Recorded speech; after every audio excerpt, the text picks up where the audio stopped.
فرسودہ نظام کو عصری تقاضوں سے ہم آہنگ کیے بغیر معاشی ترقی اور خوشحالی ممکن نہیں۔ وزیر اعظم محمد شہباز شریف کو وزارت بجلی کی گورننس کی بہتری اور اصلاحات کے لیے ماہرین پر مشتمل نظام پر بریفنگ۔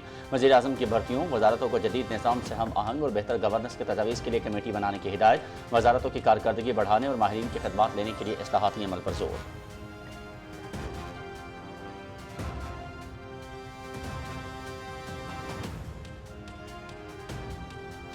نائب وزیر اعظم محمد اسحاق ڈار کی ملائیشیا کے وزیر اعظم انور ابراہیم سے کوالالمپور میں ملاقات۔ دونوں رہنماؤں کا دو طرفہ معاشی تعاون کے فروغ پر زور۔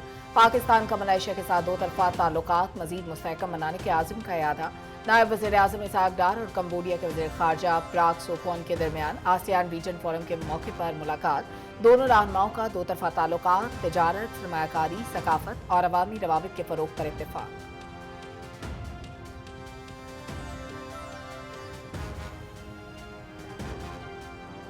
صدر آصف علی زرداری سے جمہوریہ چیک اور یوکرین کے لیے نامزد پاکستان کے سفراء کی ملاقات۔ صدر مملکت کا پارلیمانی اور ثقافتی وفود کے تبادلوں کے فروغ پر زور۔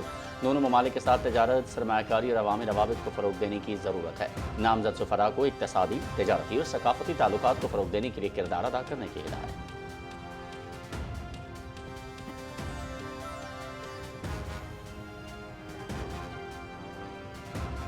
پاکستان اور چین صرف سرحدوں سے نہیں بلکہ پہاڑ اور دریا سے بھی جڑے ہیں۔ ہم چین کے ساتھ ٹیلی ویژن، ڈاکیومنٹری اور فلم سازی میں اشتراک کی جانب بڑھ رہے ہیں۔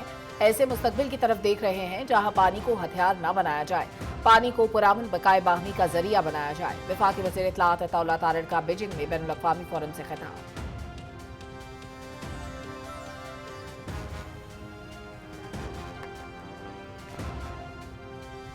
مالی سال 2025-24 کا اختتام۔ ریلوے کی ریکارڈ آمدن۔ پاکستان ریلویز نے 93 ارب روپے آمدن حاصل کر لی۔ مسافر ٹرینوں سے 47.5 ارب، مال گاڑیوں سے 31.5 ارب روپے حاصل ہوئے۔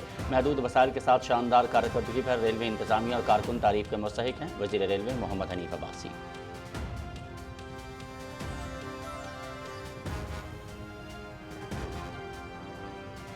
وفاقی وزیر شزا فاطمہ خواجہ کی گوگل کی ریجنل اے آئی ڈیولپر ایکو سسٹم ٹیم سے ملاقات۔ پاکستان میں مصنوعی ذہانت کے فروغ اور باہمی تعاون کے امکانات پر تفصیلی گفتگو۔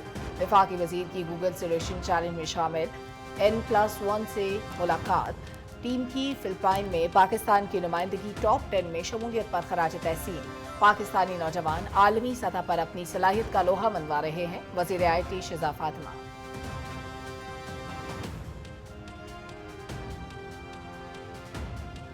گورنر خیبر پختونخوا فیصل کریم کنڈی کی جے یو آئی کے سربراہ مولانا فضل الرحمان سے ان کی رہائش گاہ پر ملاقات۔ خیبر پختونخوا کی سیاسی صورتحال اور سینٹ انتخابات میں مشترکہ حکمت عملی پر تبادلہ خیال۔ صوبے میں کرپشن اور امن و امان کی ابتر صورتحال پر گفتگو۔ تحریک انصاف اختلافات کا شکار ہے۔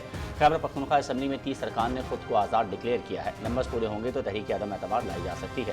گورنر خیبر پختونخوا کی میڈیا سے گفتگو۔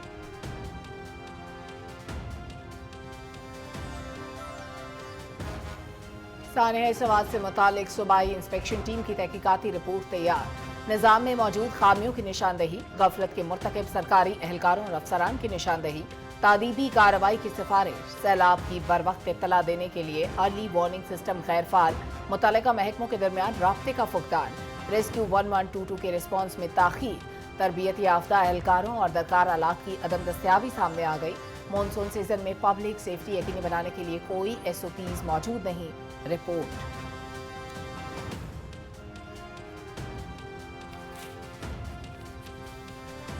مودی سرکار کا آپریشن سندور میں ناکامیوں پر پردہ ڈالنے کے لیے جھوٹا پروپیگنڈا۔ بھارت نے مصنوعی ذہانت کے ذریعے آپریشن سندور کے عنوان سے کتاب شائع کر دی۔ کتاب کو 20 بھارتی تجزیہ کاروں اور کالم نگاروں سے منسوب راہ سے منسلک کیا گیا ہے۔ 117 صفحات پر مشتمل کتاب کی ترتیب تک درست نہیں۔ مضحکہ خیز کتاب کا مقصد بھارتی عوام اور عالمی برادری کو گمراہ کر کے جھوٹ کو پروان چڑھانا ہے۔